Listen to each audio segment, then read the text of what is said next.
এই যে বন্ধুরা দেখতেই পাচ্ছেন এখানে দুধমান কচু শাক। তো এই শাকগুলো তুলে নিয়ে চলে এসেছি, আর এগুলোকে আমি প্রথমে কেটে নিই, তারপরে কী বানাবো নিশ্চয়ই আপনাদের সঙ্গে শেয়ার করবো, দেখতে থাকুন ভিডিও। হ্যালো বন্ধুরা, welcome back to my channel. আজ আমি আপনাদের একটা ভিন্ন স্বাদের ডাল রান্না করে দেখাবো। আর এই ডাল রান্না করার জন্য একটু আগেই দেখলেন কচু পাতা দেখিয়েছি, কচু পাতাটাকে ঠিক এইভাবে কেটে নিয়েছি। এটা দুধমান কচু পাতা, একদম গুঁড়ো গুঁড়ো করে কেটে নিয়েছি। আর এখানে একটা মিডিয়াম সাইজের আলুকে একটু সরু সরু করে দেখুন এইভাবে কেটে নিয়েছি। আর এখানে 150 গ্রাম ডালকে ধুয়ে পরিষ্কার করে রেখেছি। আর দেখুন রসুনটা খালি কতটা পরিমাণ, এতটা পরিমাণ রসুন নিয়েছি। আর বড় বড় দুটো পেঁয়াজকে এইভাবে কুচিয়ে নিয়েছি। আর 4টে কাঁচা লঙ্কা ফালি করে নিয়েছি। বাকি যা যা লাগে দেখতে থাকুন আমি কিভাবে বানাই এই ডাল রান্না। প্রথমেই একটা কড়াই নিয়ে নেব। কড়াইয়ের মধ্যে দিয়ে দেবো ধুয়ে রাখা ডাল। আর ডালের মধ্যে এই যে পেঁয়াজ আমি রাখা ছিল এখানে, পেঁয়াজ থেকে আমি অর্ধেকটা পরিমাণ দিয়ে দেব। কাঁচা লঙ্কাগুলো সবগুলোই দিয়ে দেব। আর রসুনটাও বন্ধুরা দেখুন, রসুনটাও এর থেকে অর্ধেকটা দিয়ে দেব। আর আলুগুলো দিয়ে দেব।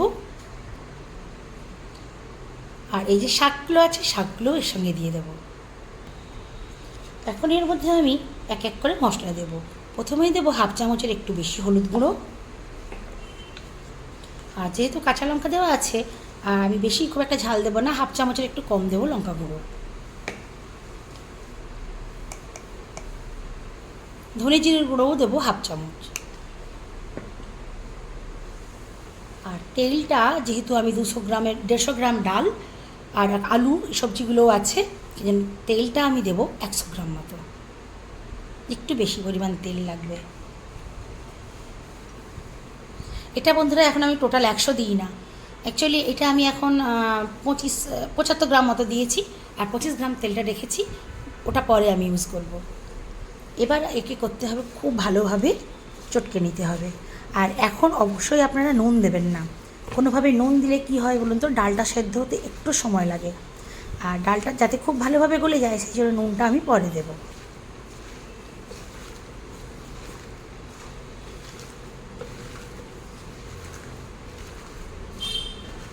একটু সময় নিয়ে মেখে মেখে শাকগুলোকে একটু সফট করে নিতে হবে।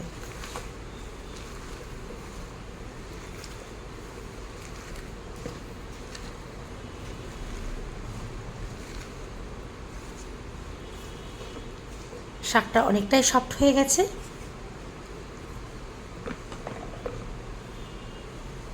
এখন দিয়ে দিতে হবে জল। এখানে আমি 1 বাটি দিলাম, আরও 1/2 বাটি দেব। এখন আরও 1/2 বাটি আমি দিয়ে দিলাম।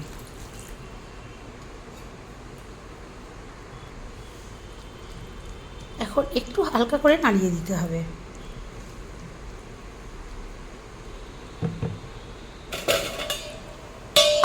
ঢাকা দিয়ে ওভেনে বসিয়ে দেব।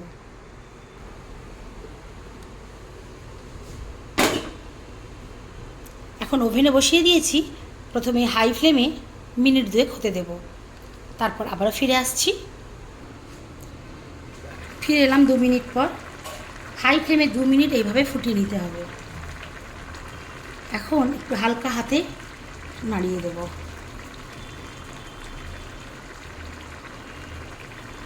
ফ্লেমটাকে এখন মিডিয়াম টু লোতে করে দেব। ঢাকা দিয়ে এবারে আমি 6 মিনিট হতে দেব। 6 মিনিট পরে চলুন তাহলে ফিরে আসা যাবে। ফিরে আসলাম 6 মিনিট পর। ফ্লেমটাকে এখন আবার হাইয়ে করে দেব। আর এরকম একটা কাঠের ডাল ম্যাশার, এমনি অন্য হ্যান্ড গ্রেডার নিতে পারেন, আমি এরকম কাঠের ডাল ম্যাশার নিয়েছি। একটু চেপে চেপে ভালোভাবে এটাকে ম্যাশ করে নিতে হবে। আর তারপর হাতের সাহায্যে এইভাবে ঘুরিয়ে ঘুরিয়ে একদম একটা স্মুথ পেস্ট বানিয়ে নিতে হবে।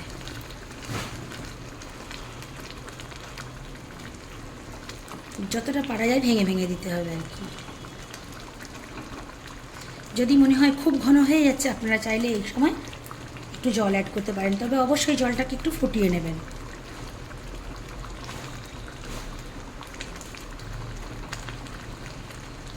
এটা একটু গাঢ় গাঢ়ই খেতে ভালো লাগে বন্ধুরা, আমি আর একটু জল দেবো না, আবার ফ্লেমটাকে আমি লোতে করে দেবো। এতক্ষণ কিন্তু আমি একটু নুন দিই না, এখন দেবো আমি একটু নুন। নুনটা অবশ্যই যেটা স্বাদ মতো দিতে হবে।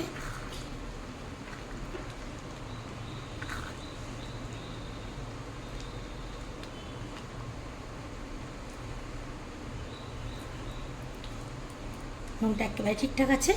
এবার হাই ফ্লেমে মিনিটখানেক ফুটিয়ে নেব।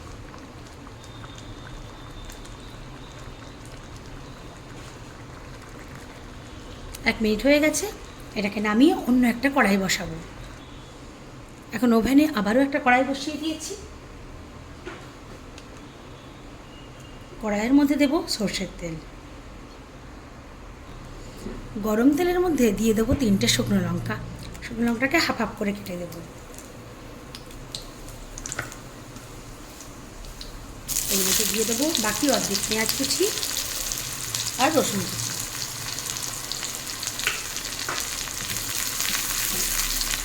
ভালো করে ভেজে নেবো এটাকে। অলমোস্ট ভাজা হয়ে এসেছে। কালার দেখুন কেমন চেঞ্জ হয়ে গেছে। আর একটু মিনিট খানেক ভেজে নেব।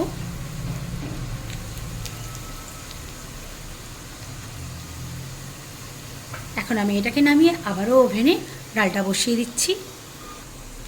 এখন ডালের মধ্যে ভেজে রাখা পেঁয়াজ রসুন দিয়ে দেবো।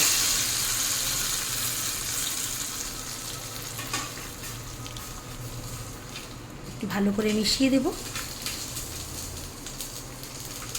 আর এই ফ্লেভারটা যাতে না উড়ে যায়, চাপা দিয়ে দেবো 1 মিনিটের জন্য। এখন ঢাকা খুলে নামিয়ে নেব। কিন্তু নামানোর আগে বন্ধুরা একটা কাজ করব।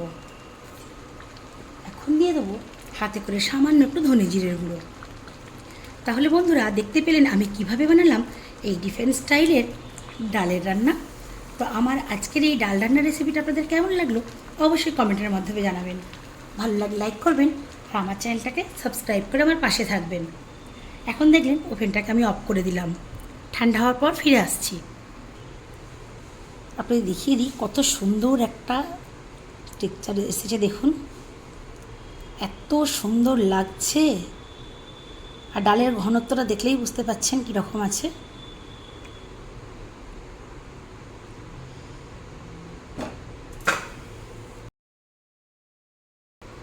এই সুন্দর কালারের ও সুন্দর স্বাদের ডাল রান্নার রেসিপিটা খুবই সহজ, অতি অনায়াসে বানানো যায়।